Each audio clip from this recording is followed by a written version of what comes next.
Nulle vérité ne vaut que celle du témoin oculaire. Main dans main tiglaï.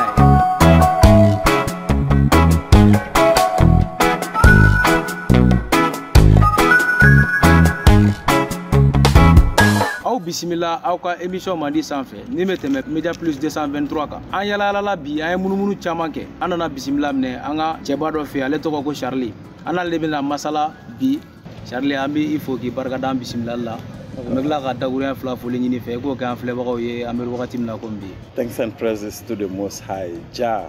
Rastafari Otmasa an bɛ foli bila i n'a fɔ minnu bɛ ka an lamɛn k'an lajɛ nin waati nin na. C'est vrai, ne Charlie mais kɛlɛkɛtɔ yɛrɛ o de Shafa Ben Jah. Ani Charlie ka ɲininkali bɛna boli fɛn minnu kan bi o ye an ka jamana bɛ situation sécuritaire min kɔnɔ ani Charlie ka masala bɛna boli olu kɔnɔ kow kan ani jamana kɔnɔ politique ko o bɛ cogoya min na ani jamana kɔnɔna sɔrɔ bɛ cogoya min bi sabula aw bɛɛ b'a kalama k'a fɔ ko sanction binnen bɛ an ka Mali kan depuis janvier kalo tile 9 fo kana se bi ma an bɛ mars kalo la an masala bɛna boli o n'a kɔnɔ kow kan an tɛ sɛgɛn an tɛ ɲinɛ an ka jɛmukan in jukɔrɔma dondonbagaw an b'aw fo kosɛbɛ kɛrɛnkɛrɛnnenya la an ka maliyɛn minnu sigilen bɛ kɔfɛ n'aw minnu tɛ sɛgɛn messagew cili la an ma ani situation kɛli la an ye an ka jɛmukan in a bɛ tagabolo ɲuman na cogoya min na an b'aw fo k'aw barikada kɛrɛnkɛrɛnnenya la tuguni an bɛ agence Al Mustour an b'u fo voyage donc a sigilen bɛ Sotiba ACI la an b'u fo kosɛbɛ an b'u barikada ninnu de y'an ka sponsor officiel ye minnu bɛ jɛmukan in jukɔrɔma dondo walasa aw bɛ se ka ja ninnu sɔrɔ cogo min k'aw t'aw sigiyɔrɔw la wa an b'a ɲini an filɛlibagaw bɛɛ lajɛlen fɛ aw kana ɲinɛ aw kana sɛgɛn an ka ja ninnu a partageli la an b'o ɲini aw fɛ kosɛbɛ kosɛbɛ an y'a fɔ cogo min an ka jɛmukan daminɛ la ko an ka kuma bɛna boli jamana lakanako kɔnɔna cogoyaw kan. Bon an y'a ye dɔgɔkun tɛmɛnen na u taara an ka kan dɔ attaquer n'u b'a fɔ ko Monduro bon Monduro ka attaquer la an ka kɛlɛcɛ caman binna o kɔfɛ u tilala ka kan wɛrɛ attaquer tuguni o kɔfɛ semaine kelen kɔnɔna la tuguni an y'a ye k'a fɔ ko MINUSMA mɔgɔ n'o ye casque bleu ye u ka bolimafɛn taara yɛlɛ bombe dɔ kan a explosera u ka soldat 2 sara an ka maliyɛn soldat 2 fɛnɛ sar'o la bon an y'a ye k'a fɔ minɛnw dira Mali ma maliyɛn soldats ma mais nin bɛɛ bɛ nin ka tila ka kɛ e hakilina ye mun ye o kan. Se ka min fɔ o la o de ye kɛ ni nana ka situation sécuritaire yɛrɛ lajɛ i n'a fɔ basigibaliya o lahalaya an ka jamana nin fana kan kɔsa in na an bɛ se k'a fɔ que ne wasalen don kɔsa in na par rapport an ka sɔrɔsi worotabaga ninnu c'est-à-dire olu kɛlen bɛ ka sebaya min fana ta i n'a fɔ juguw kan juguw filɛ nin ye olu de tun bɛ taa bali an na mais même o système kelen de la u binna tugun Mondoro fana kan bon ni janfa ma lasiri ɲɛna a ka gɛlɛn k'i ka se ka ko bɔ a la fana quoi. Bon caman b'a fɔ ko ale Faransi tagali ni fɛn min filɛ ninnu ka se ka nin ko nin kɛ parce que dɔw b'a fɔ ko Mondoro kan ne ma se mais a fɔcogo fɛ Mondoro kan a attaqueli ma nɔgɔn alarmes ni fɛnw bɛɛ bɛ yen et tout ça bon u ka se ka nin ɲɔgɔnna kɛ mais n'i y'a dan ne kelen na ne bɛ kuma mɛ n tɛ sɔrɔsi ye i b'a fɔ nin sɔrɔsiya tacogo ninnu fana ma ne tɛ si kan kɔnɔ. Kan fɛn dɔw bɛ bila yen mais ne bɛ se ka kan protéger jusqu'à 5 km mɔgɔw bɛɛ bɛ to dans la nature ni dumuni ni fɛnw bɛ d'aw ma tobili de bɛ kɛ à la limite peut-être kan kɔnɔ u bɛna dumuni ta u bɛ tila ka taa n'a ye yiritukɔrɔlaw fɛ ka taa sur 5 km ka mɔgɔw kɛ bɛɛ bɛ to yen de pour dire que i b'a fɔ i bɛ se kan ma yɔrɔ o y'a sɔrɔ i yera à 5 km o n'a ɲɔgɔnnaw don quoi mais sɔrɔsiya tagabolo fana ma bon ni janfan fana bɛ ko dɔw la peut-être que u y'a kɛ cogo min na cogo si la a sécurité tun ye sans faille c'est-à-dire i b'a fɔ cogo si la nin tun tɛ se ka kɛ mais a sera ka kɛ cogo di toujours est-il que kɛlɛ fana tagabolo kɔnɔna na ni stratégie kɛcogow la i bɛ taa ni évaluation de ye quoi situation mana na i bɛ a évaluer c'est-à-dire i bɛ a kimɛ k'a lajɛ ni nin ye n sɔrɔ cogo di ayiwa siɲɛ wɛrɛ i b'a éviter cogo di o fana bɛ mɔgɔ dɛmɛ parce que a bɛ fɔ de fana na expérience ye mun ye i bɛ dɛsɛ ka ko min kɛ o bɛɛ fana bɛ i kalan i n'a fɔ ko kunbɛ cogo la siɲɛ wɛrɛ quoi ne bɛ se k'a fɔ o n b'a bila o minɛn o kɔnɔna na mais a fɔra que o bɛɛ n'a ta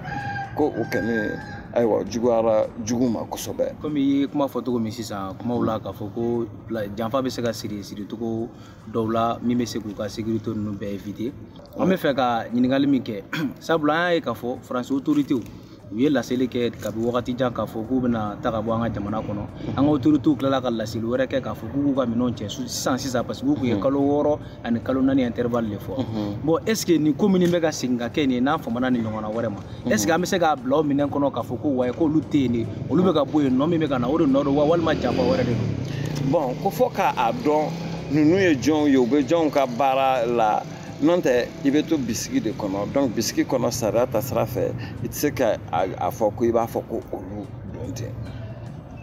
i b'u bisigi ni a ye de fo preuve o ka bɔ mais ɲinini ni faamuyali ta fanfɛla la i kunkolo kɛra baarali o de bɛ na n'a ye ka bolo ɲɛsin dɔw ma même enquête kɔnɔna na analyse de don o de b'i la avancer mais min ye indice ye indice tɛ preuve ye dɛ.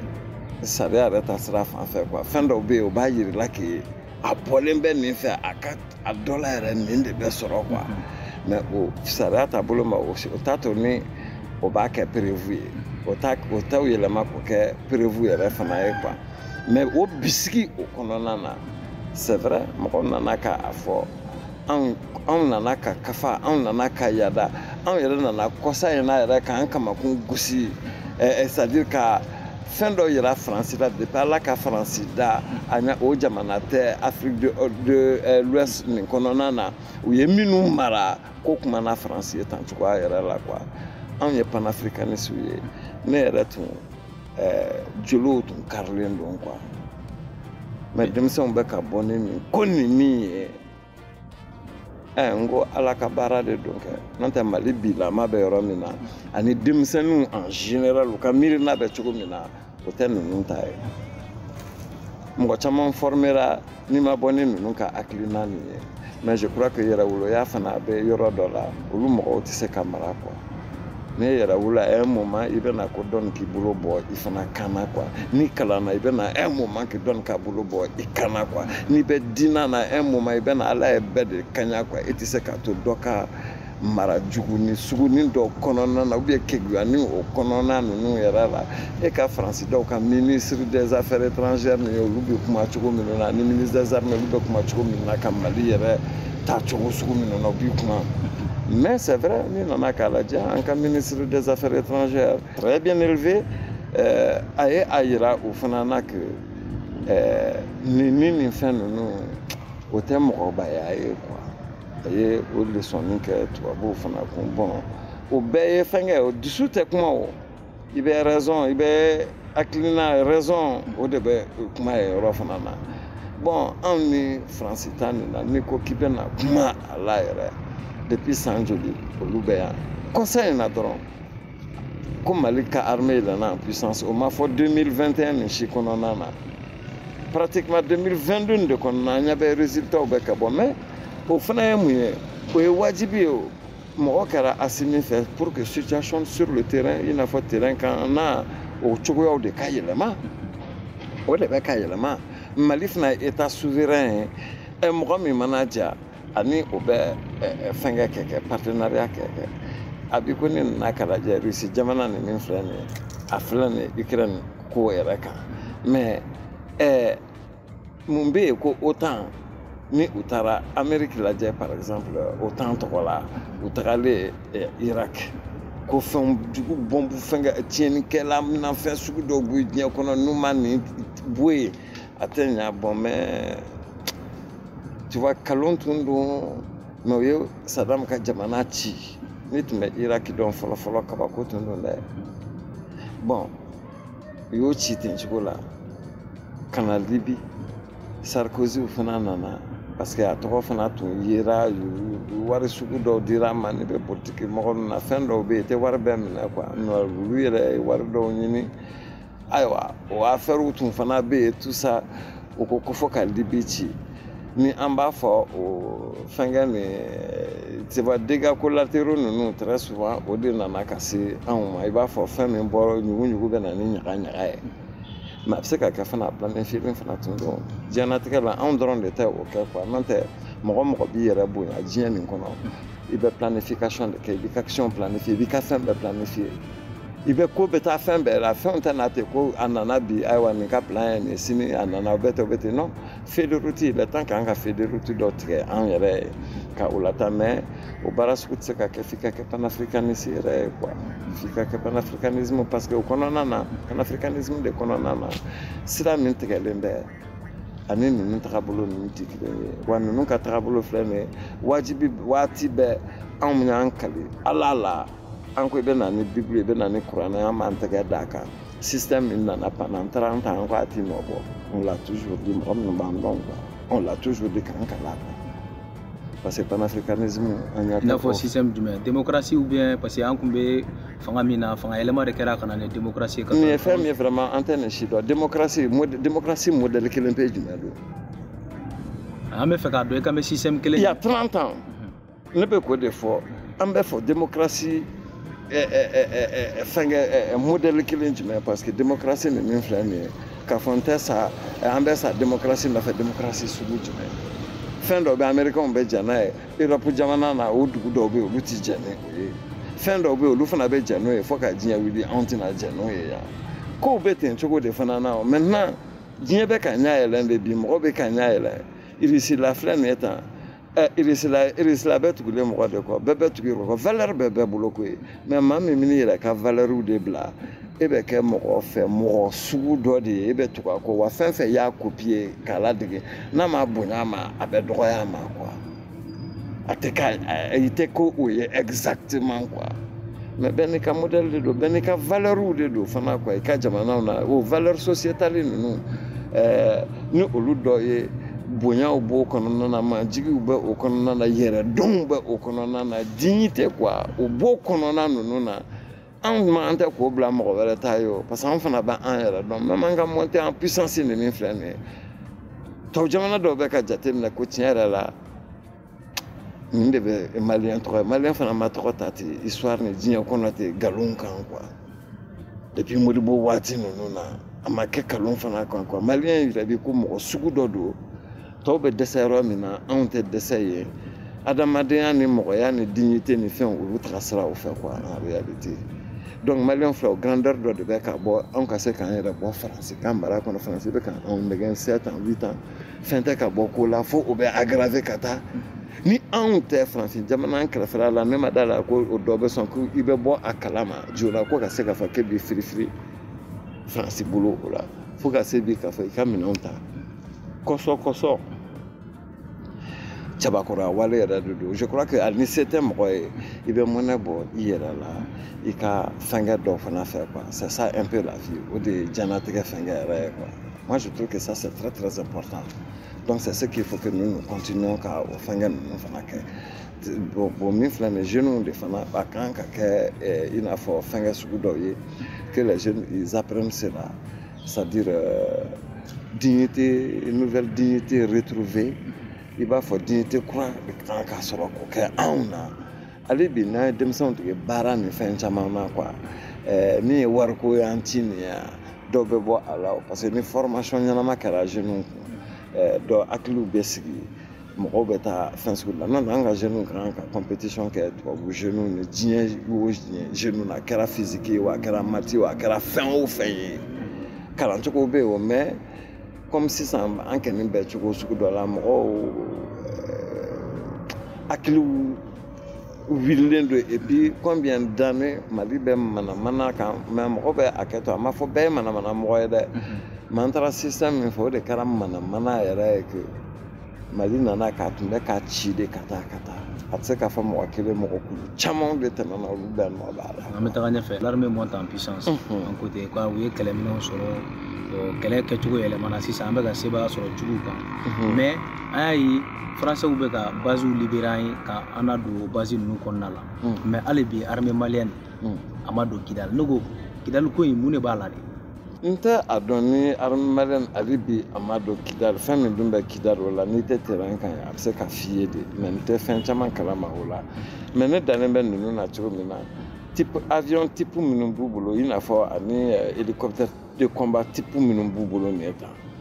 Bon, je crois que situation bɛ yɛlɛma tant que de don an ye san 7 ni san 8 kɛ o situation de la ninnu nali ye nɔ min bɔ tan I yɛrɛ b'a dɔn hali san bɛ dafa yɔrɔ o yɔrɔ la I bɛ ka kuma min fɔ n'a y'a sɔrɔ ko an ma don Kidali san tɛ n'a yɛlɛma ko an ma don Kidali quoi ne yɛrɛ ka jate la ni o b'o cogoya la quoi.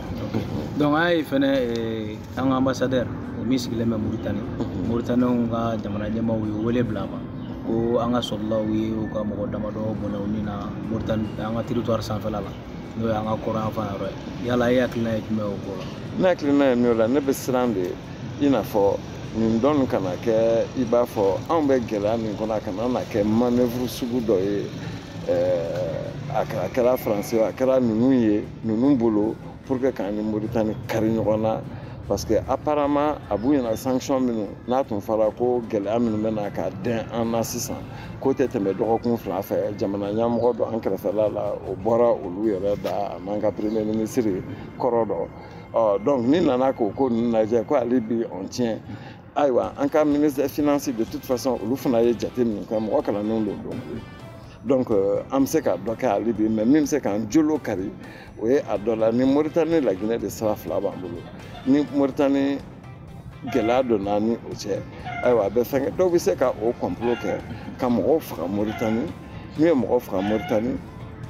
a bɛ kɛ olu fana ɲɛna ko anw don u bɛ an ni olu kari ɲɔgɔn na cogo bɛɛ la quoi n'u y'an ni olu kari ɲɔgɔn na gɛlɛya bɛ don an ni ɲɔgɔn cɛ n'o tɛ anw dɛnnen bɛ Mauritanie na cogo min na anw bɛ se k'an tugu cogo di nin ɲɔgɔn na kan anw sɔrɔ min bɛ se ka na ni gɛlɛya ye an ni Mauritanie cɛ la yɔrɔ o tɛna kɛ kɛnɛ ça c'est pas un problème mais fo k'a lajɛ ni mɔgɔ minnu fana tun bɛ nin yɔrɔ nin na u y'u yɛrɛ sɔrɔ nin yɔrɔ nin na cogo di u tun bɛ mun na ayiwa fo ka n'a yɛlɛn sa a laban na jɔn kelen ye ninnu faga est-ce que tiɲɛ na Mali sɔrɔsiw de don wa ni olu dɔw tiɲɛ na u muntɔlama sera ninnu ma ou bien ninnu tun bɛ position suspecte jumɛn na I n'a fɔ u ka position tun kelen bɛ k'a kɛ I tɛ da u la quoi donc I y'a ye wa fo bɛɛ de ka ɲini k'a dɔn quoi voilà. Bon comme Mauritanie jamana ɲɛmɔgɔw y'a lakale k'a fɔ ko nin tɛ ko ye siɲɛ fɔlɔ ye fɔlɔ kɛra u y'u ka délégation yɛrɛ lawuli ka na an ka jamana kɔnɔ yan n'u nana Bamako bon ko an ka autorités y'a jira k'a fɔ u bɛ na enquête ta mais o nana o ma tɛmɛ wagati kan nɔ ma b'o ko la o enquête ko la filanan fɛnɛ nana kɛ est ce que an tɛ se ka filanan nana kɛ an kan ka se Mauritanienkaw de ma k'a f'u ye est ce que u tɛ na an ka patrouille conjointe mixte sugu dɔw kɛ a zone na yanni 3nan ni 4nan hali 5nan ni 6nan bɛ bɔ a la cogo bɛɛ la fo k'an ni Mauritanie kari ɲɔgɔn na n'o tɛ sariya ta sira fɛ à qui profite le crime nin min filɛ nin bɛ jɔn ka intérêt la an ni minnu bɛ ɲɔgɔn na a b'olu de ka intérêt la k'an ni Mauritanie kari ɲɔgɔn na n'o tɛ fosi tɛ anw ka intérêt la parce que Mauritanie sira nin mana minɛ an na sisan an bɛ to ni La Guinée dɔrɔn de ta ye sa a ko gɛlɛyara a ko gɛlɛyara il faut que Mauritanie ta fana yɛlɛnnen ka to par rapport au port yɛrɛ bɛ cogo min na u ye yɔrɔ minnu fana di anw ma bon La Guinée ta est ce que u bɛ se ka jɔ ni nin fɛn nin bɛɛ ye sirako ni fɛn caman b'o la mais je crois que Mali yɛrɛ ye mesure dɔ ta o la an bɛ dugawu de kɛ sa nin ko nin ka se ka nɔgɔya an n'olu cɛ mais hali sini ne bɛ a dɔn que dɔw wɛrɛ bɛ sɔn k'a faga ni nin tora ka nɔgɔya ta dɔw wɛrɛ bɛ faga tugun fo ka tiɲɛni kɛ an n'u cɛ maintenant Mali de bɛ se ka demander ni patrouille mixte sugu dɔw bɛ se ka kɛ an ni Mauritaniens ninnu cɛ frontière ninnu na ou bien nin ko kɛra yɔrɔ min na k'an ka kɔnɔna jɛlenya o yira fana bon o de ye a fura ye quoi. Ok donc an bɛ nin chapitre datugu an bɛ na an ka jamana politique ko chapitre an bɛ na n'o kɔnɔna la wagati laban ninnu na an ka jamana classe politique mɔgɔw yɛrɛ damaw ni ɲɔgɔn cɛ bɛnbaliya bɛ yen bɛɛ taalen don i ka fan dɔw bɛ ka transition soutenir dɔw yɛrɛ bɛ k'u opposer dɔw kun y'a jira k'a fɔ ko mars kalo min bɛ ka nalen o tile 27 donc k'u tɛna na jamana ɲɛmaa min bɛ yen k'u tɛna na u lakoni k'u dɔn jamana ɲɛmaa ye est ce que e ka faamu na o wagati ye sisan yan. o wagati ye sisan ye o wagati tɛ sisan ye an bɛ se ka min yɛrɛ fɔ dɔrɔn o de ye dɔrɔn k'a jira i n'a fɔ alors mɔgɔ min bɛ k'i opposer d'abord maliyɛnw don quoi parce que n'u ko b'o opposer c'est que u fana ɲɛnamin don maliyɛnw don maintenant ni olu ye maliyɛnw ye ne bolo débat de ka kɛ yani u b'a fɔ bɛɛ wuli banbagati ya wale la an ni banbagati dɔw bɛ ɲɔgɔn na fɔlɔ nin fɛn fɛn filɛ an fɛ yen c'est toujours assis c'est mal placé pour que a si t'an arranger quoi bon maintenant olu min bɛ ka o fɛngɛ nin kɛ dɔw ka fɔ la mun gouvernement bɛ yen ninnu ma min kɛ ka tɛmɛ gouvernement minnu ni tɔgɔ ɲuman tɛ gouvernement minnu si nɔfɛ parce que depuis 30 ans Mali bɛ état min na il faut que ça change il faut ka yɛlɛma de kɛ n ta man si kɛ nin na wa bon dɔw bɛ yen n'olu ma gêné u nana mais malidenw fana don maintenant tɔ minnu ni u tɛ da kelen na olu de fana ka kan ka qu'ils aient du répondant olu de fana ka kan ka se ka ninnu fana jaabi o jaabi ye mun ye ni aw nana aw ma sɔn an ye yɔrɔ min na a ye o yɔrɔw labɔ aw ka fɛɛrɛ ye jumɛn ye mais k'a kɛ publiquement ye pour que dɔw da ka bɔ kuma la pewu bɛɛ ka bɛɛ lamɛn ni min bɛ sɛbɛ la a bɛ se ka kɛ ni an k'u a wele i b'a fɔ opposition u b'a fɛ ka u tɛna dɔn ninnu reconnu bon ni a nana kɛ k'u nana hakilina dɔ di sisan k'a lajɛ a ka ɲi Mali ma mais ninnu ma hakilina ninnu ye parce que tiɲɛ fana monopole la hakilina diya monopole tɛ mɔgɔ si bolo ko o ka ɲi mais o fana bɛ légitimité dɔɔni d'u ma i n'a fɔ o fana b'a yira o la kɛ ko jaw jɔyɔrɔ fana bɛ jamanajɔ fana na mais o ka bɔ n'o idée dɔ ye ko o ɲɔgɔnna tɛ ninnu minnu ka plan kɔnɔna na maintenant k'o ka discuter ten cogo fana na parce que u b'a fɔ cogo min na démocratie fɛ i tɛ se ka i ban ninnu na farikolo yɔrɔ dɔ don ani farikolo yɔrɔ dɔ cancer de bɛ a la normalement i kan ka tigɛ de k'a fili quoi a kana na don yɔrɔ tɔw la mais o tɛ jamanadenya la o ko ko fo ka kɛ ni u ye de u tɛ fosi bon olu ta o ye min ye c'est parce que Mali bɛ système politique min kan o de ye erreur ye n'i y'a dan anw ma quoi jamana nin ye kelen de ye Mali tɛ yan kelen de don an ka un peuple un but une foi o bɛɛ jateminɛ ye o bɛɛ bɛ kelenya de yira mais parti politique joli bɛ yan olu ye manamanako de ye anw bolo Chine filɛ nin ye mɔgɔ miliyari kelen ni mɔgɔ miliyɔn 400 ɲɔgɔn o de bɛ yen ale olu ka commune dɔw ka bon ni Mali yɛrɛ mun bɛ bɛn n b'a fɔ cogo di mais parti kelen de fana bɛ yen tu sais n'a y'a sɔrɔ an bɛɛ bɛ Mali de fɛ jamana kelen a ka di ne ye an ka o hakilina de tun ta quoi jamana ye kelen de ye koyi donc n'an b'a fɛ o jamana kelen de ka bɔ yen an bɛ na an bɛɛ bɛ commission de bɛ kɛ min ka dɔnniya bɛ domaine min kɔnɔ i bɛ don o commission na min ka domaine bɛ dɔnniya min kɔnɔ i bɛ taa o commission na a kɛra ni école ko t'a dɔn Cheikh Modibo Jaraw ni n bɛ a fɔ jɔn Cheikh Modibo Jara ninnu olu ni Jɔnkundaw ala ka ɲina fɛnkɛ Konate Jala Konatew la olu de tun kan k'u yɛrɛ sɔrɔ éducation volet commission o kɔnɔna na ayiwa ni économie ninnu ta de don ayiwa i y'a tiɲɛna Kulibali ninnu Cheikh Modibo Jara ka waati la min sera ka mɔgɔw sara ka gɛlɛya to an kan fana quoi ani Sumana Sako ninnu yɛrɛ fana fɔlɔ ne tun bɛ Bubu fɔ mais est-ce que Bubu bɛ se ka don o tɔn sugu fana na munna Bubu tɛ se ka don bon Bubu tɛ se ka don parce que an bɛ nin gɛlɛya nin na ani ka da kan kumakan minnu bɛ olu ni Alassane ninnu fana cɛ Alassane Dramane ninnu ka tagabolo même pour Farafinna ani CFAO anw panafricanistes an tɛ se ka da o la quoi ko bɛna Farafinna dɛmɛ quoi fo ka dunuya wuli wa avec le temps a ko bɛna a bɛ kari a yɛrɛ ye de quoi a tɛ se ka continuer quoi a ko b'a yɛrɛ saborder a ko bɛ kari a yɛrɛ kɔnɔ implosion a tɛ se ka taa parce que diɲɛ défi kura minnu bɛ diɲɛ na quoi CFA ninnu tɛ se ka olu arranger quoi Faransiw fana bɛɛ b'i ta ni sɔrɔla la i b'a fɔ ni anw bilama ou bien ala anw denw anw si ma se ka kɛ o y'a sɔrɔ Faransi bɛ an tromper yɔrɔnin min fana na o CFA ko nin fana na i b'a fɔ ni o tɛ an na quoi non c'est pas possible. donc Faransi ta yɔrɔ ye o bɛ Bubu bɔ a la. o bɛ se ka bɔ a la parce que kelen bɛ i b'a fɔ sigana mɔgɔ dɔw fana bɛ an na tu sais aux États-Unis u b'olu de wele house negroes olu ye sokɔnɔna nɛgiri a bɛ fɔ minnu ma mais olu ye baarakɛdenw de ye sokɔnɔna baarakɛdenw Farafinw tilalen bɛ ten de Farafin dɔw bɛ baara kɛ foro de la quoi dɔw bɛ baara kɛ sokɔnɔna la i b'a fɔ a bɔya ni fɛnw dumunitɔ ni fɛn tɔw tubabu ta ou bien faama ta olu b'olu de dun mais ko n'i nana k'a fɔ sokɔnɔ nɛgiri fɛ i n'a fɔ mɔgɔ minnu ko an tɛ se ka fosi kɛ Faransi kɔ olu ye sokɔnɔ nɛgiriw de ye sa mɔgɔ b'a kɛ to n bolo terme na mais terme consacré lenw de don quoi Donc, an tɛ se ka fɛn kɛ i b'a fɔ an tɛ se ka fɛn k'an yɛrɛ faransi mana taa a bɛ kɛ tan a bɛ kɛ ten olu ye sokɔnɔna nɛgiri ninnu de ye sokɔnɔna bɔyiw de ye quoi bon olu filɛ n'i nana k'a fɔ Malcolm X de ko ten dɛ ko n'i nana k'a fɔ sa ko an ka boli ka bɔ yan quoi an k'an yɛrɛ ta quoi k'olu de dabali banna b'a f'i ye ko ka bɔ yan ka taa min dumunitɔ olu de b'a kɛ tubabu ka dumunitɔ olu de bɛ fini kɔrɔ ninnu don tuma dɔ la ni tubabu yɛrɛ tɛ yen a bɛ kɛ i b'a fɔ olu yɛrɛ de ta ye sokɔnɔna ye u yɛrɛ ɲɛna quoi i y'a ye wa u tɛ gɛlɛya fana na en réalité i b'a fɔ tɔ minnu ni tubabu kan ta ye ɲɔgɔn fɛ olu bɛ gɛlɛya min na quoi bon o sokɔnɔ nɛgiriw fana o kɔrɔ tɛ ko an k'an ban o la quoi mais i bɛ se k'olu éduquer cogo di o de fana ye question yɛrɛ fana ye quoi. n y'a fɔ cogo min parti minnu bɛ yen n'u bannen don transition ka baarakɛtaw ma u ka laɲini dɔ y'a jira k'a fɔ ko ka dayɛlɛli kɛ CNT la ka tila ka dayɛlɛli kɛ gouvernement na bon est ce que n'o nana kɛ a tɛna kɛ i b'a fɔ partage de gâteau.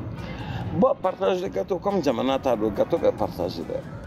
dɛ n'u y'o laɲini ni min kɛ a bɛ dépend minnu fana bɛ CNT ni gouvernement ni min bɛ yen n'o y'a ka responsabilité pleine et entière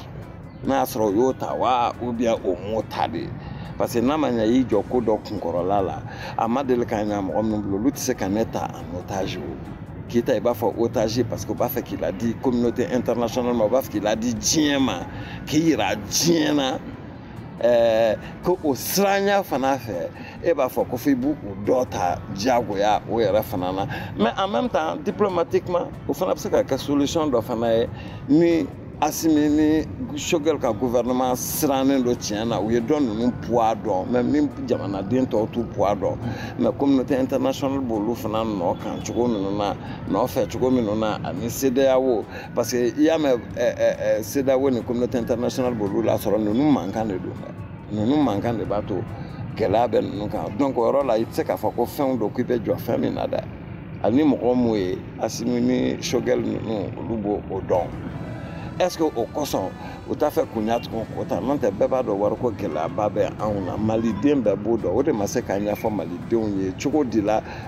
kun jumɛn bɛ k'u bila ka ni mɔgɔ wɛrɛ ninnu fana ta ni olu bɛ mun de dɔn ko tɔ minnu bɛ yen olu ma min dɔn a cayali yɛrɛ ni a fɛn bɛɛ fana bɛ yen mais n'a kun ye de ko ka malidenw labɛn même n'u bɛɛ labɛn kalon kan mankan kana k'a la a tɛ ka système ɲɔ ye a bɛ bɛɛ ladon. Bon, au système nous est-ce que c'est efficace? Avec manquant d'éviter quoi, mais à tel moment là, t'as eu mais est-ce qu'avec Jamana arrangé? Avec Jamana arrangé, oui, de n'y a décision pleine entière, t'as quoi et de bidjo à responsabilité quoi, nous bidjo à responsabilité quoi. Si tu n'as pas besoin de quelqu'un, tu n'as pas besoin de quelqu'un. Il me goûte mon remède, il me goûte voilà, il me t'aime catif. Mais ni bas dans mon remède nous faisons biko, l'oubet en tout cas là. Et Rémi Alaché, Refna Dalimba te Oula. I bɛ dɔn nin fana ta arrangement fana na ni dɔ bɛ se ka bɔ ko ninnu fana na parce que poids dɔ b'u la dɛ hali ni ma k'u fɛ poids dɔ bɛ u la. mais poids min b'u la comme i y'a fɔ cogo min ko ni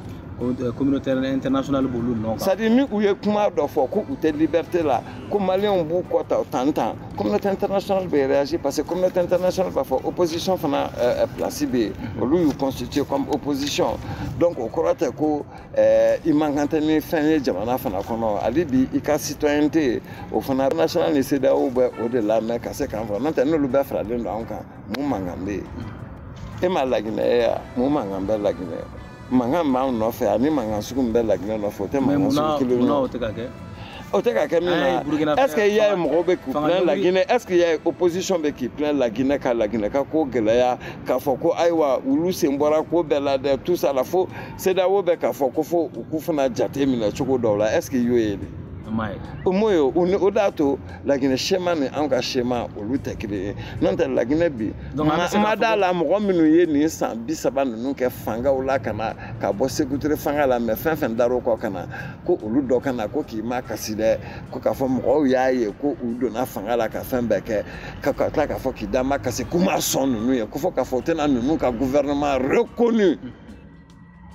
mais munna mada la ni cɛ bɛ sɔn ka bɔ Laginɛ k'a fɔ k'i b'o fɔ Laginɛkaw ye. mais mun de la an ta nana n'o ye. an ta nana n'o ye min na hali fɔlɔ ni vidéo ko la mɔgɔw ma siran vidéo ko tun na a ko tun tɛ kɛ ali yan yɛrɛ o parce que mɔgɔw nana siran sariya ko ni fɛnw na ka fɛn dɔw fana yira mɔgɔw ye i b'a fɔ bon de toute façon an kana kɛ sowasi a ko fana ye quoi ko dɔw bɛ se ka ɲɛnabɔ n'a bɛɛ ma kɛ ni violence ye quoi je crois que ni ninnu tulo ma jɔ tuma bɛɛ n'u y'a dɔn ko mankanba tɛna bɔ a la ils donnent de la voix u bɛ tɔn dɔɔni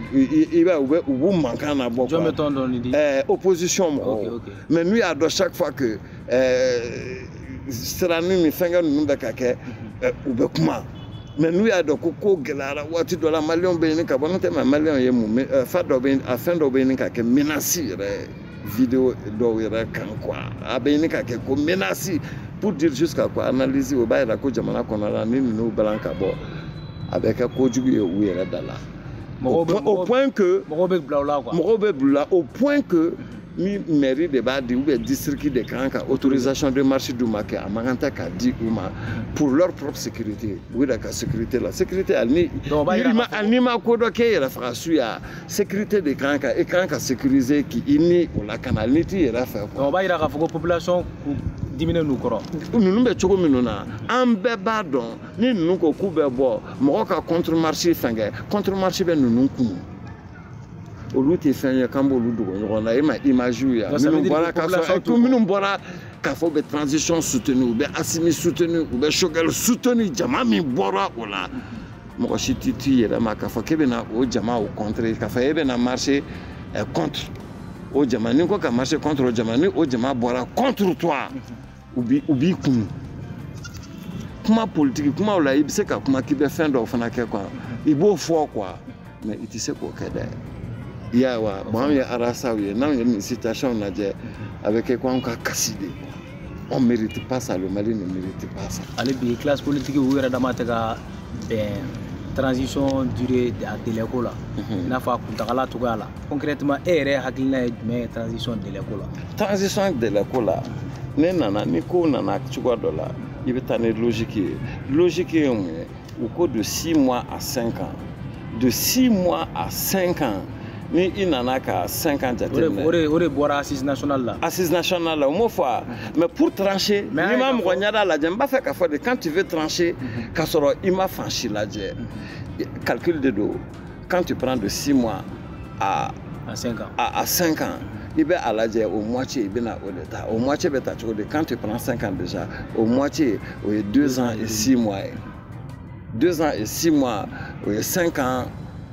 moitié. Les 6 mois moitié, il y a 3 mois. 3 mois, il y a 2 ans et 9 mois. 2 ans et 9 mois, sans fla, ni kalo konoton, sans sabadron de be, kalo sabat de be, ou déjà sans sabala. Et puis, encore quoi, sans sabat, encore quoi, de transition. Il me donne à John de Pseka Kalebejiki là. Il m'a tanné, au but qu'on consensus sur le tchémala et quoi. Mais maintenant, on a beau schéma qu'on a. Ni a lajɛ CEDEAO b'a fɔ ko ale de bɛ délai di à un pays souverain k'ale de bɛ délai di anw ma a tɛ yan foyi kalama k'ale de bɛ délai di anw ma parce que politique mɔgɔ dɔw bɛ anw fɛ yan olu b'a fɛ a ka kɛ o temps surumani kɔnɔ bonya tɛ olu ko sugu la n'i ye France b'i da don anw ta fɛn na bonya t'o la ni ninnu sera tan ka waati fɔ ne bolo quoi. Ne b'a bɔ 3 ans nin na quoi ne bolo fɛn bɛɛ ye bonya de ye ani dignité ni dignité ma ɲɛsin ne ma bonya ma ɲɛsin ne ma quoi ne bɛ ko kɛ n sago la ka n jigi da Ala dɔrɔn pe kan. mais munna u t'o délai ɲɔgɔn na fɔ an y'a ye fanga ɲɔngiri kɛra Burkina fanga ɲɔngiri kɛra Guinée mais pourquoi u t'o délai. ne bolo 5 ans yɛrɛ tun ka ca mais ne bolo n'u y'a latɛmɛ 5 ans kan ne bɛ o logique o kɔnɔna na. Ninnu t'an balo wa ninnu tɛna an gérer koyi France tɛna an gérer CEDEAO tɛna an gérer ni bonya bɛ ko la aw bɛ na aw bɛ tugu majorité de mankan kɔ quoi mais k'a ye que majorité bɛ aw bɛ ka parti politique fitinin de lajɛ ne b'o jateminɛ piège sugu min ye quoi ne bɛ n tagala de kɛ ni n kan ka sa ko nin na donc n bɛ n ta kɛ fo n k'a sa la yɔrɔ min na bon a ma fɔ ça c'est pas souhaitable quoi mais ne bolo la a n'u ko 5 ans ou bien o y'a to u ka 5 ans nin na ne tɛ fosi fɔ mais n bɛ o faamuya. Ni ninnu mana a fɔ ko alu bɛ 10 ans de di ninnu ma quoi ninnu dalakan ne bɛ siran olu dalakan ɲɛ quoi ne bɛ siran CEDEAO mɔgɔw ka ŋaniya ye n bɛ siran Faransi ŋaniya ye quoi ni Faransi ye 10 ans di ninnu ma n bɛ ban ma mais ni ninnu ye 5 ans di u yɛrɛ ma n bɛ tugu o kɔ. n bɛ tugu o kɔ quoi tellement que ma da ninnu ta la et puis ordre tɛ se ka bɔ yanfɛla la ni anw ka ko bɛɛ ye bonya de ye quoi o ye rasa ta fanfɛla ye quoi f'i ka bonya de diyagoya parce que min t'i bonya o y'i ka sitanɛ de i ka setan min tɛ dignité la s'i ma min t'i fɛnkɛ i n'o kana jɛ fosi de la n b'o conseil d'i ma. Ba kalo fila la bi u kɛlen don ka sanction binnen don Mali kan depuis janvier kalo tile 9 sanction in kɔnɔna la u kɛlen don k'an ka jamana wagande n'an ka wari bɛ mara yɔrɔ min BCEAO kɔnɔ u kɛlen don k'o da sɔgɔ donc n'o da sɔgɔlen don Mali tɛ se ka wari labɔ an tɛ se ka wari labaara caman bɛ yen a bɛ jɔ an bolo yala est ce que an bɛna se ka mɛn nin situation in kɔnɔ. An tɛna mɛn nin situation kɔnɔ parce que wajibi o wari nin da bɛ yɛlɛ. Wajibi. Wari nin bɛ dɛmɛ an ka wari don non n bɛ nalen an ka wari don 1 de 2 an ka mɔgɔ juriste fana dɔw bila la o ka ninnu wele kiri kan o tɛ se ka kɛ o. est ce que kiri bɛna nɔ bɔ a la ko la. Kiri min bɛ nɔ bɔ a la parce que min tɛ sariya o tɛ sariya ye koyi CEDEAO nin filɛ nin o tɛ sariya fana sanfɛla la o ni fɛn min tɛ texte nin fana kɔnɔna na o fana tɛ se ka o kɛ o.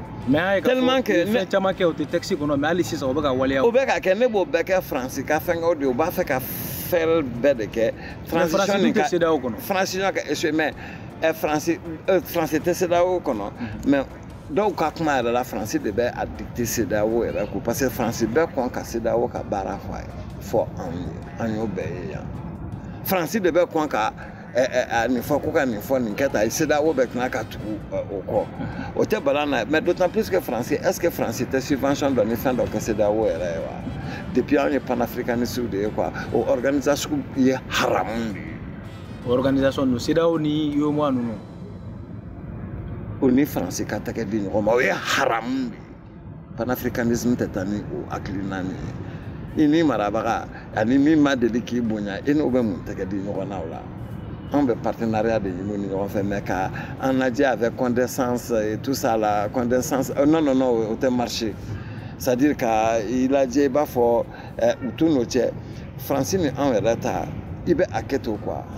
ni ne ɲininka lediriya ni parle par rapport ye min fɔ Mali ma ne b'a f'u ma de ils sont très mal élevés tubabukan na u b'a fɔ ten de très mal élevés. Kuma cogo jamanaw ma Mali ni fɛnkɛ ninnu ma quoi ko bɛɛ fana ye ladamu ye koyi o de y'a to mɔgɔ ye k'i ko kɛ ɲɔgɔn dɔn quoi mɔgɔ min ma ladamu ne cherche pas ni dignité b'i la i n'o fana tɛ jɛ k'a ko kɛ o de y'a to démocratie b'a la ko bɛɛ ka kɛ ɲɔgɔn kan ni mɔgɔ ladamulenw ni mɔgɔ ladamubaliw b'a la an t'a la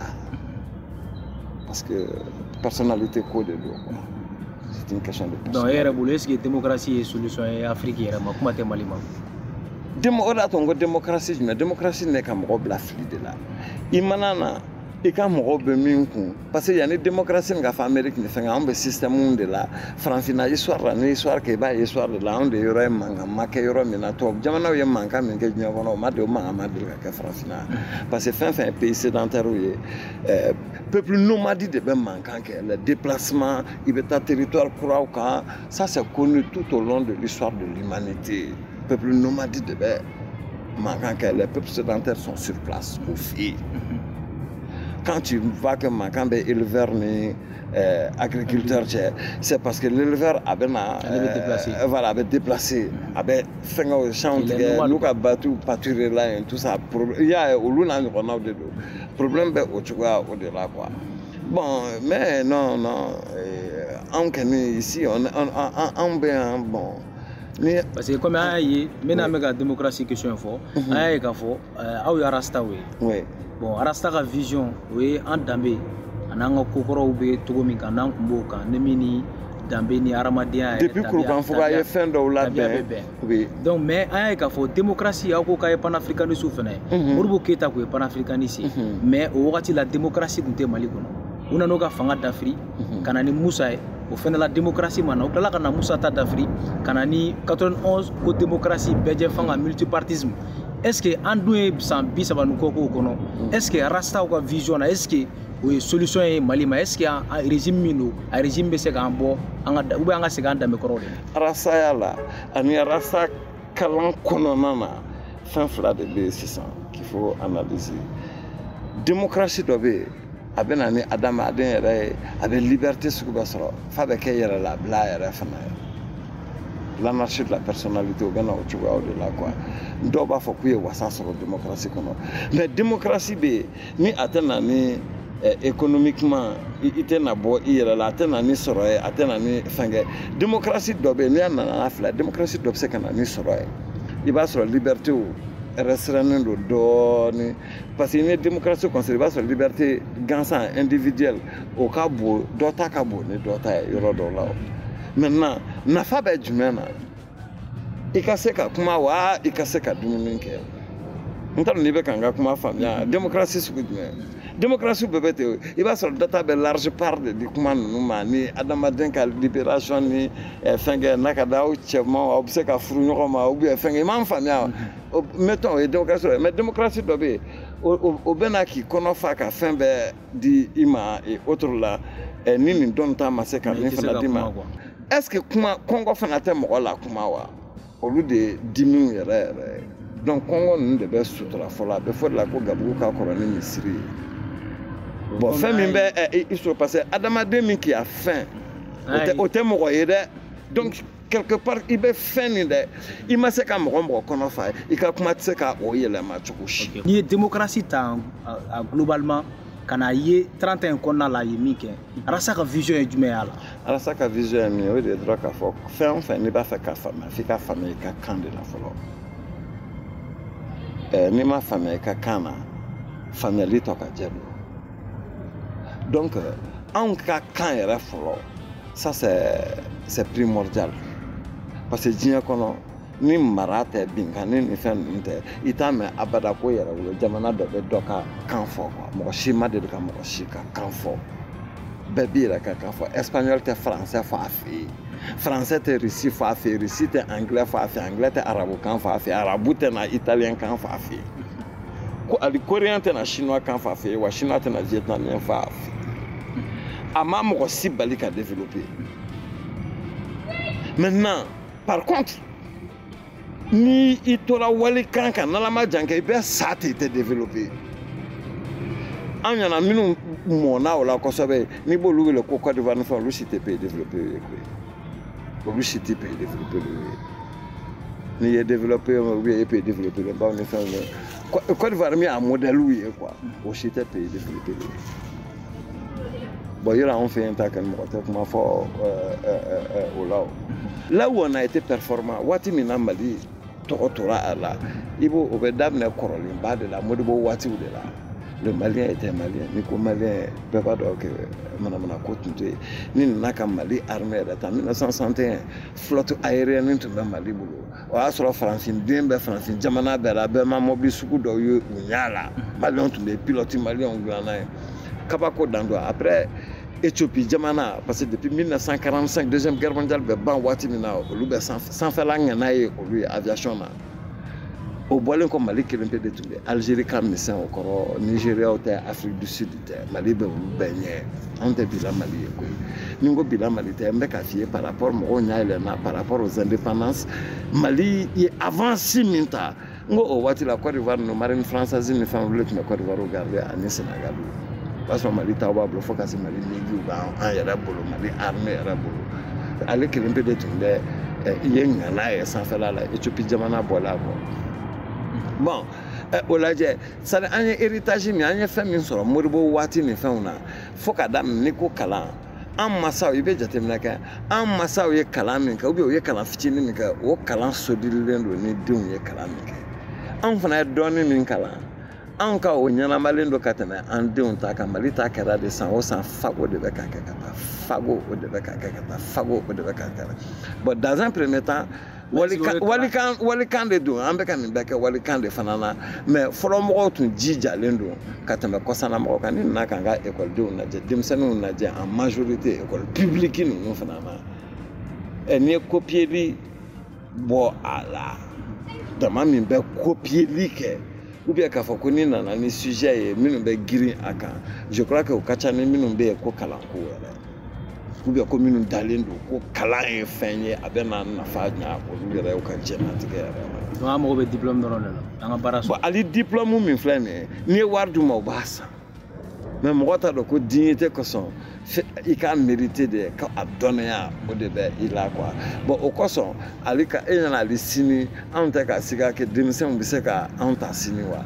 ka pays nin ta sini ni dɔnniya jumɛn an ka jeunes tɛ kalan kɛ san koyi jeunes ta livre lecture kɛ an ka waati la livre ka dɔgɔ an ma minnu kalan c'est à dire école ko ta tɛ an bɛ kalan min kɛ kɔfɛ o ka bon ni école ta tun ye bon bɛɛ n'i ka hakilina dɔn quoi an ka denmisɛnya kɛ ten o cogoyaw de fana na quoi mɔgɔ dun t'an forcer k'an bila la an b'a bila la an bɛ wari minnu don ale livre dɔw la n'a fɔra i tɛ se ka da a la bon o fɛnkɛ tɛ ninnu na maloya o tun bɛ fɔlɔ ko ninnu na mariage bɛɛ dɔ bɛ yen mais il faut se dire que mun bɛ na ni divorce ninnu fana ye est ce que kalon tɛ a ko ninnu caman na wa dɔ ɲɛna k'a bɛ se ka nin ta mais o mana don dɔrɔn dɔ nin yɛrɛ b'a ye k'a tɛ se k'a ta o b'a bɔrɔtɔ o cause dɔrɔn tɛ cause caman wɛrɛw bɛ a la quoi mais très souvent i b'a sɔrɔ a cause bɛɛ la sincérité tɛ a kow la de c'est à dire des deux côtés u m'a kɛ tiɲɛ yɛrɛ la u ni ala yɛrɛ cɛla la tiɲɛ yɛrɛ la quoi sincèrement i b'a fɔ dɔ y'a ta kɛ nata dɔ la a nana kɛ don min na ko nata tɛ se ka fa dɔrɔn a bɛ moyen bɛɛ kɛ u ka a ko dabila an bɛ se ka kɛ olu ye. ok donc an bɛ n'o chapitre datugu an bɛ na komi marché donc an ye o ye musow ka donba ye donc don min ni a bɛ ɲɛnamaya musow bɛɛ fɛ diɲɛ kɔnɔna fan bɛɛ la bon an ye 8 mars in kɔnɔna la musow bɛ kuma caman fɔ a kɔnɔ o ka musow ka hakɛ segin ka d'u ma yala arasa yɛrɛ ka vision ye jumɛn ye 8 mars ko yɛrɛ la 8 mars la arasa ka vision ye min ye an baw anw filɛ nin ye an musow an b'olu wele de an balimamusow anw tɛ arasa ta muso yɛrɛ arasa muso y'a balimamuso de sista arasa muso y'a ka sista de ye quoi comme a frère bɛ yen a sista fana bɛ yen parce que i b'a minɛ i b'a fɔ i propre sœur de ni o tɛ dɔrɔn muso tɔw bɛ an baw de ye o bonya o ye min ye parce que farafinna ye matriarcat de ye quoi farafinna ye de bonya bɛ segin ka da musow kan ma yɔrɔ min de fana na bon o dɔrɔn yɛrɛ fana tɛ an bɛ an ka miirina na par exemple n'i i b'a dɛmɛ i y'i fa ka donni de ta diinɛ ta sira la quoi parce que depuis i fa b'i ba ta don min na quoi wajibi de don a ka se donni min kɔrɔ n'o tɛ a ye hakɛ kɛ e mɔgɔ min nana ka i ba dɛmɛ hali n'i ma fa dɛmɛ quoi directement mais i ye ba dɛmɛ quoi fo ba ɲagari la o de kɔrɔ ye k'i fa ka donni i y'i fa dɛmɛ k'a ka donni ta fa de kan ka fɔ ko fa de kan k'i furu sisan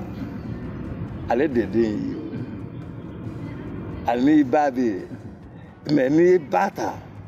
i ye ale ka donni i y'ale dɛmɛ a ka donni na parce que furu la n'i ye mɔgɔ ta a ka donni de b'i kun o ye anw fana ka valeur ye a yɔrɔ la quoi i y'a ye wa donc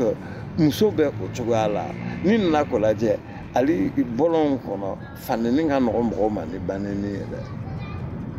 bon n'i y'o bɛɛ jateminɛ kɛ muso valeur ba bɛ muso la min na muso masamuso baw olu fana tɛmɛna dɛ n'aya zinga ninnu angola yan fanfɛlaw fɛ même ni nana ka aline cité ninnu fana ye yɔrɔ ni fɛnkɛ na Sénégal yan fanfɛla fɛ Casamance fanfɛlaw fɛ farafinmusobaw fo ka se Awa Keita o kɔsana ma Awa Keita o centre Awa Keita ni fɛn ninnu syndicalisme ni fɛnkɛ ninnu olu kɔnɔna ninnu na o ka bɔ yen ka masa ye cɛba cɛman ta ni kɔsa in na u b'a fɔ président mais i bɛ première dame ko fana mɛn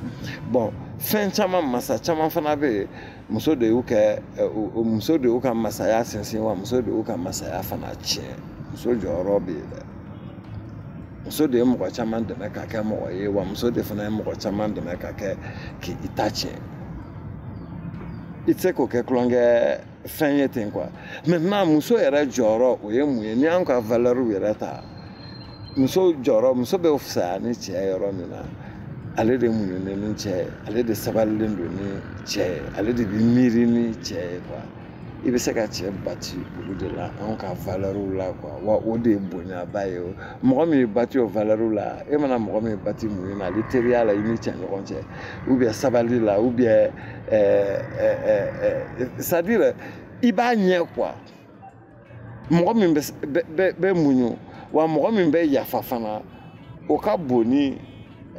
min ye ko kɛ i la ye o ou bien min ye fanga yɛrɛ yir'i la e min bɛ yafa ma dɛ e ka bon n'a ye e maîtrise dɔ bɛ e la o bɛɛ bɛ yen fo ka kɛ yan fo ala fɛ yen Donc an ka jɛmukan sera a kuncɛyɔrɔ ma. Donc an bɛ kumakan laban di ma ani folikan laban ni weleli da kan laban min b'i bolo ka ɲɛsin an filɛlikɛ jamaw bɛɛ lajɛlen ma. Bon, o ye idée de ye parce que an bolo n tun ye a daminɛ cogo min na jamana mana kɛ kelen ye bɛɛ bɛ baara kɛ condition de kɔnɔna na parce que parti politique ko nin a nalen bɛ k'an ka jamana ci de. Ni nana k'a lajɛ jamana Mali ye bɛ nin min na fo ka se dɔ bɛ an di communauté internationale ma c'est parce que an fara-faralen de don hakilina kɛmɛ ni mugan tɛ taga ɲɛ la koyi taga ɲɛ ye ŋaniya kelen pe de ye quoi n'an bɛ ŋaniya an ka taa ɲɛ o baara ye baara kelen de ye quoi mais a parti politique ko parti politique ko hakilina ka bon dɔw ma ka tɛmɛ jamana yɛrɛ ka ko ma quoi donc o y'an donna a sowasiya ma yɔrɔ la n'o tɛ a ma dabɔ o kama. Sowasiya kɔrɔ sowasiya yɔrɔ ye min ye i bɛ min kɛ ale t'a dɔn i bɛ min yɛrɛ kɛ mais n'i yɛrɛ ɲininka i tɛ sɔn i ka sɔsɔ o ye sowasi tagalan ye quoi sowasi tɛ sɔn débat ma dɛ n'o tɛ n'i dalen don i ka idée la i bɛ fiyɛriya de k'a kɛ en débat quoi mɔgɔw ka na quoi a ka to i t'a la anw bɛ dɔnniya dɔn ni o sira de ye quoi mais fɛn min tɛ discuter ou bien mɔgɔ min bɛ boli débat ninnu ɲɛ o ye ko wɛrɛ de ye folikan laban ye que an bɛ bɛɛ fo ka duwawu de fana kɛ Mali nin ye mais depuis ne yɛrɛ tun sigalen don mais n b'a dɔn Mali tɛ se ka to a la Mali barikalen don quoi hali denmisɛnninw bɔra ni min ye tuma la i bɛ miiri ko ninnu i bɛ siga u la yɔrɔ min fana na ko u ma o dɔn quoi i b'a sɔrɔ o tɛmɛna i ɲɛ ye fɛnkɛ la o ye ne lafiya kosɛbɛ i b'a fɔ tuma la ko hakilina dɔw t'u la k'u k'u bama nin fɛn kan dɛ u ka démarche kɔnɔ ne b'o fɔ ni yɛrɛ de ka miirina ye i b'a sɔrɔ o tɛmɛna o yɔrɔ yɛrɛ fana kan o bɛ mɔgɔ hakili sigi quoi mais an bɛ duwawu de k'u ye ale bi parce que fɛn fɛn bɛ ji min i bɛ se ka fili a n'a bɛ kɛ fili ye u ka filiw kana kɛ i b'a fɔ san 30 nin kɔnɔna na fili ninnu ye u bɛ mɔgɔ sɔrɔ n'o tɛ mɔgɔbaw caman tun b'u la dɛ mais en équipe ni équipe bɛɛ ma kɛ hɔrɔn ye quoi aw bɛ coron de bon o de don quoi parce que malien tun fana nana kɛ cogo dɔ la que n tɛ min si dɔn yɛrɛ bilen mais i b'a ye malien fɛn dɔ bɛ ka wuli sisan fɛn dɔ bɛ ka wuli an bɛ yɛrɛ wolo ninnu yɛrɛ fana fo o bɛ fo o côté yɛrɛ fana na anw ye panafricanistes de ye koyi anw bɛ sa o kɛlɛdaw de la quoi yasa dignité ko dɔrɔn quoi an ka kɛlɛ kɛ o la ni min m'an bonya an n'i ka tila quoi n'o tɛ a sitanɛ tɛ kɛ fosi ye bonya ça compte beaucoup. An filɛbagaw an b'a ladɔnniya k'a fɔ bi an ni Charlie de tun bɛ ɲɔgɔn fɛ ale ye animateur ye a bɛ baara kɛ radio Kiledu la Charlie an b'i fo an bisimilali la an b'an ka jɛmukan kɔrɔdɔnbagaw an b'u bɛɛ lajɛlen fo n'olu y'an ka sponsor officiel ye an b'u fo kosɛbɛ an ka partenaire officiel don o ye Almustur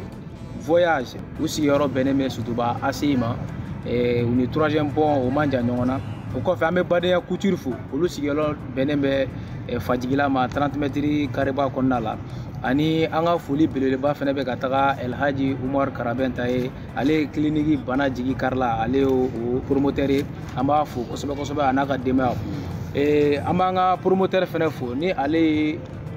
Aliyu Badara Sajaja ye an ka foli belebeleba b'a ye ale cɛ sɛgɛnbali ale de bɛ jasanuma ninnu saniya k'u fila u kan aw mana k'aw sigiyɔrɔ la fan o fan fɛ pour que aw bɛ se k'u lajɛ lafiya kɔnɔna la o kɔfɛ an ka coordinatrice an b'ale fo kosɛbɛ kosɛbɛ n'o ye Aminata Sangare ye an ka foli belebeleba b'a yɔrɔ la ani ne yɛrɛ min ye directeur de programme ye ne Usman Tarawele n'a b'a fɔ o ma ko MAS an tɛ sɛgɛn an tɛ ɲinɛ an b'an ka tunkarankew an b'u fo kosɛbɛ kosɛbɛ olu minnu tɛ sɛgɛn an ka jɛmu in partager la ani suggestion cili la an ma donc an b'a fɔ o ma ko aw k'an bɛn Media Plus 223 kan aw ka émission kɔnɔna la min ye mɛn da mɛn tigila ye n'an b'a fɔ ko nulle vérité niveau spécial du témoin oculaire an b'a fɔ k'a bye bye aw k'an bɛn. Chers nouveaux bacheliers et chers parents voulant prendre à demain l'avenir universitaire de leurs enfants, l'agence Almustur Voyage vous offre l'opportunité de poursuivre vos études universitaires via des bourses d'études en Turquie et au Maroc à moindre coût. En plus de l'inscription via les bourses d'études à l'assistance du visa jusqu'à l'accueil. À l'arrivée, nous sommes à vos côtés du bout à bout. Pour plus d'informations, rendez-vous directement à l'agence à Sotiba ACI, avenue de l'Armée, près du rond-point du 3e pont. Pour plus d'informations complémentaires, allez-y sur nos sites ou par téléphone au 73 71 11 11. Almustor Voyage, le meilleur partenaire des étudiants.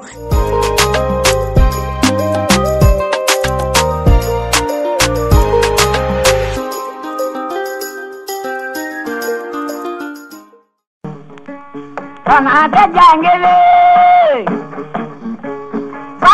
jangele, maribagara aunda, wiliga oloye. Fangade jangele, marigara aunda, wiliga oloye.